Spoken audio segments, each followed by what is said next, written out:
Hi everyone.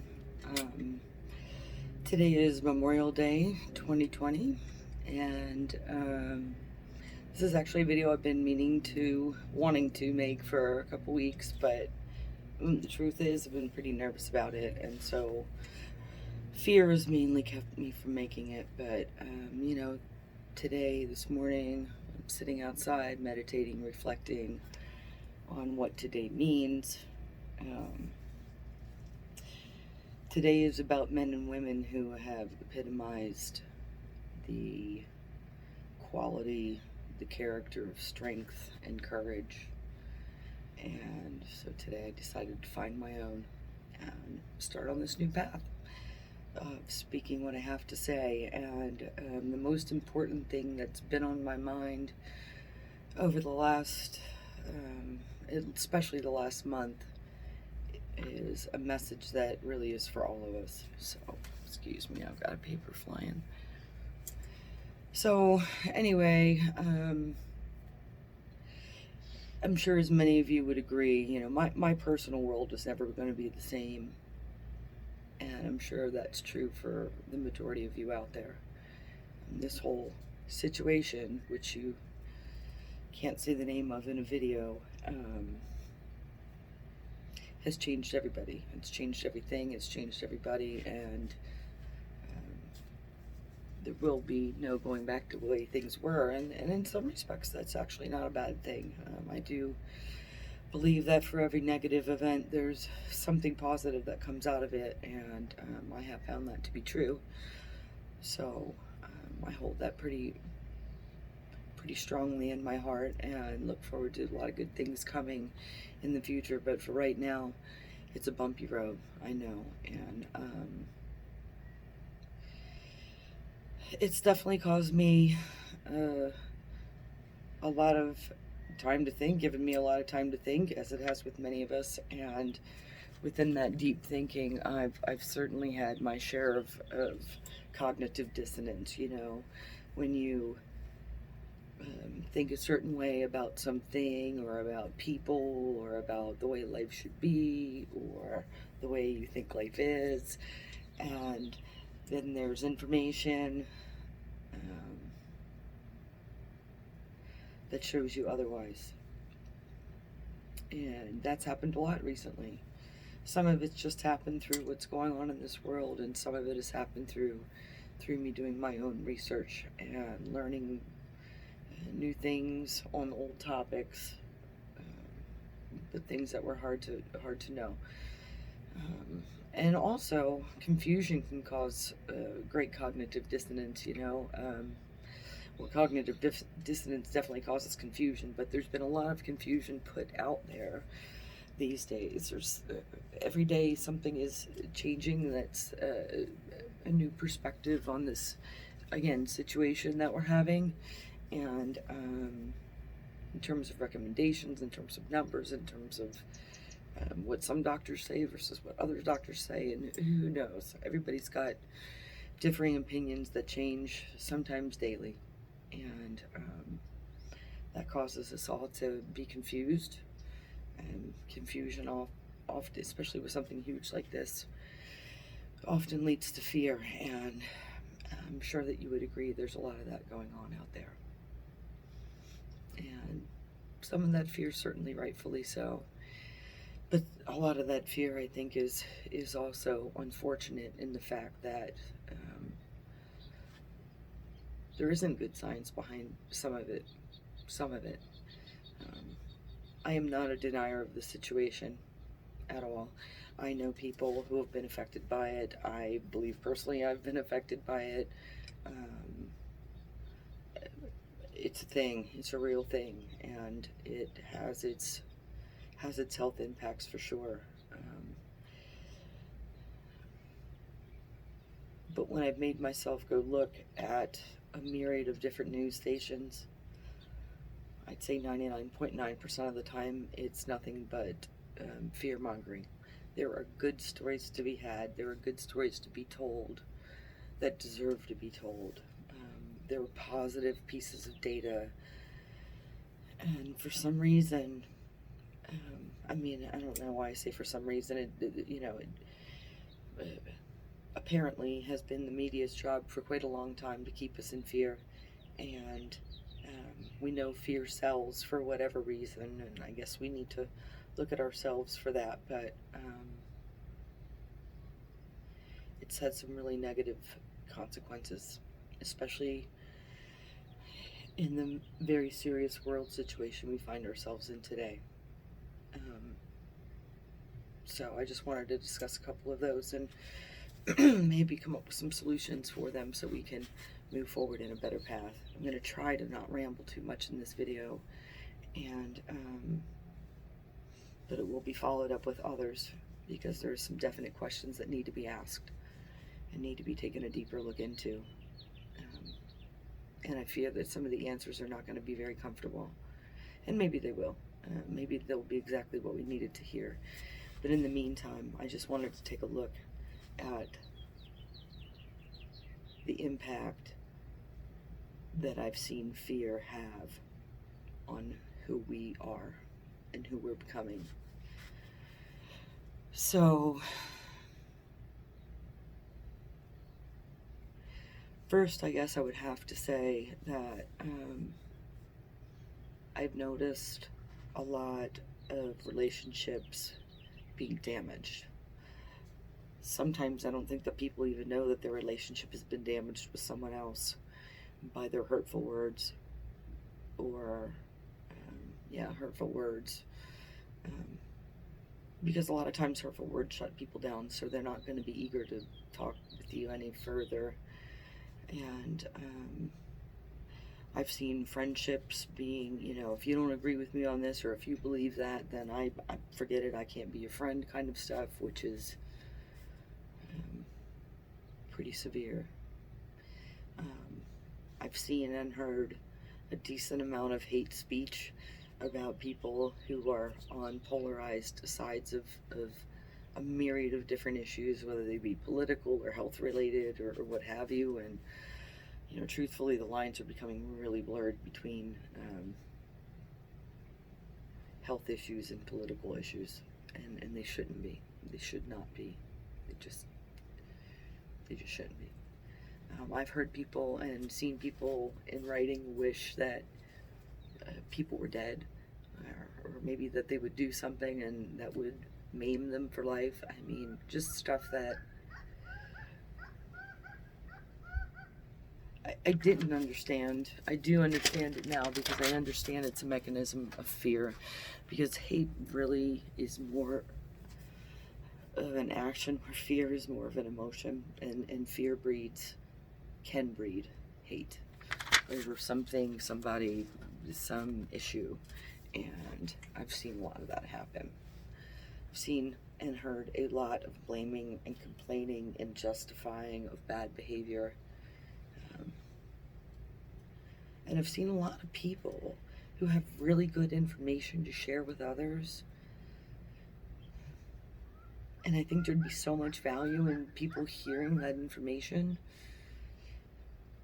but it gets overrun by negativity, name calling, belittling, judging, things like that. I mean, think about being in school. If your teacher has a piece of information that you don't have and you need to get it, delivery is pretty darn important, don't you think? So if you truly believe something and you have good facts to back it up, and I can't stress this enough, my friends, please, if you get facts, make sure you get them from a variety of sources. Don't be a tool to one particular source. I don't care what source we're talking about. I don't lean a political direction or another. I have been unaffiliated for my whole entire adult life for a reason. And just make sure of your sources. Look on both sides and then look further. There's truth there somewhere, and in some cases there's actual documents that are available to you if you just do your research online and be diligent about it. Okay, be diligent. But anyway, if you have something really important that would benefit people to know, and you really believe in it, your delivery has to be such that somebody is going to be willing to listen to you. So, and it doesn't mean you just tell somebody something one time and if they don't believe you, they're an idiot. I mean, people have come to their beliefs over, we all come to our beliefs over lifetimes of life, a lifetime, maybe lifetimes, a lifetime of experiences, our own personal ones, over how we've been conditioned. And that doesn't have to mean something like horrible, nefarious, and evil. It's just conditioning of our experiences in life, in different settings, with different people, and the information that we've been provided up to this point. So many people can be such good teachers and bringers of information, but people are not going to hear you. Their brain won't allow it if you come at them attacking them with information. You cannot shove information down somebody's throat. It doesn't work like that. You can't belittle somebody and then expect their mind and their heart to be open to learning something new. And the same is true for you. You know, you do have to keep your mind and your heart open, even if you really truly believe something. If what you believe is the truth for you, then why should just listening to someone else's truth, why should that threaten you? I mean, you can look at it and say, I appreciate you sharing your truth with me. That's just not mine. Thanks, though. You know, we've been divided for so long, and more and more we're lining up to be divided all on our own. Definitely with influence of some narratives out there, but we really need to stop this game.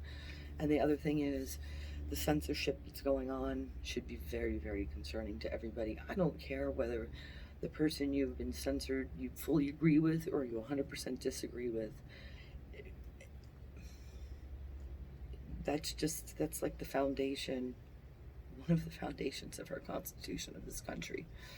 And I have to tell you, there's been, and I've got to see many of them on YouTube and other platforms, more free speech platforms. YouTube before they're taken down, on other platforms where they're not, but before they've been taken down. But hundreds and hundreds of doctors and nurses, maybe even thousands, probably thousands, have videos up. These people are on the front line. They're dealing with things. They're telling you about science, and when their stuff gets censored and taken down, it makes you, well, in my opinion, it should make you question something, you know. So anyway, I'll talk a lot more about some other things in subsequent videos, but at this point, you know, the fact of the matter is something is terribly wrong. There's a lot of things going on the surface, underneath the surface. I think some big changes are coming our way. I think that information that has and will be coming out is difficult to digest, but we're supposed to be about freedom, right? And freedom, I suppose, you know, on more of a surface level, can be about being able to do whatever you want and have your freedom to, you know, not be spied upon, and to worship, and to, you know, speak your mind and all that other stuff. But here's the thing: true individual freedom begins with knowledge. Because if you are acting based on what you think is knowledge, but it's not true, it's false knowledge, it's someone else's narrative that they want you to believe, you're not free. Okay? If you decide, you base your actions off of one news source, and I don't care who they are, I wouldn't pick any one of them, but just one, and you don't go beyond that to do what I believe is your responsibility, to do research on your own, and you just take those sound bites of information and act upon them, that's not really true freedom either, really. I mean, true freedom comes from solid, inner, proven knowledge. And my truth might be different than yours, but that's true freedom, because knowledge is power, Okay, and without power, you really don't have freedom. So you have the power to choose over what you put into your brain, how you choose to either react emotionally or take a step back, be thoughtful, decide what is truly right for you, given a bunch of information, and then respond. That's freedom. That's power. Freedom is not being emotionally manipulated and triggered constantly by outside sources. Freedom is taking in that information and then again taking a step back and deciding what actually feels right and the truth and gaining more knowledge. That's freedom. So don't be controlled. Don't line up to be divided. We are in this together whether we like it or not. If you have something that you feel is really important for other people to know, excellent. Share it with us, please. Please. But you got to remember, people don't learn when they're emotionally shut down. Okay? So your relationship, I've always said as a behavior specialist and as an educator for over 25 years, your best educational or behavioral intervention is the relationship that you have first. So if you don't want people to hear what you have to say, by all means, scream, name call, blame, wish them dead, do all that stuff, because that's exactly what you'll get. That's where the law of attraction kicks in real nice and hard. Okay, what you put out there, you are going to get back. If you want to cause thoughtful, you want to create effective, thoughtful interaction, be the cause of that. Okay, don't be the effect of hysteria. So I guess that's really what I wanted to say. Don't be like me, who was silent for several weeks, probably even more out of fear of what people were going to think about what I had to say or judge me. The people that are meant to be in our lives will be in our lives, and sometimes that's forever placement, and sometimes it's not. But I'm grateful for everybody who's been in my life, and I've learned so much from every single one of you. Maybe in a small way, maybe in a big way, maybe over 5 minutes, maybe over 51 years. But regardless, I love you all. I wish you all the best. We are all in this together. There's no reason that we can't have some differing opinions but still have each other's back. I have a feeling soon that we're going to need that. So let's be there for one another, okay? And thanks again to those really brave men and women who have served in this nation's military, given their lives, their families. We thank them as well. And ever so grateful. Peace to you all. Have a really nice rest of your weekend. Peace.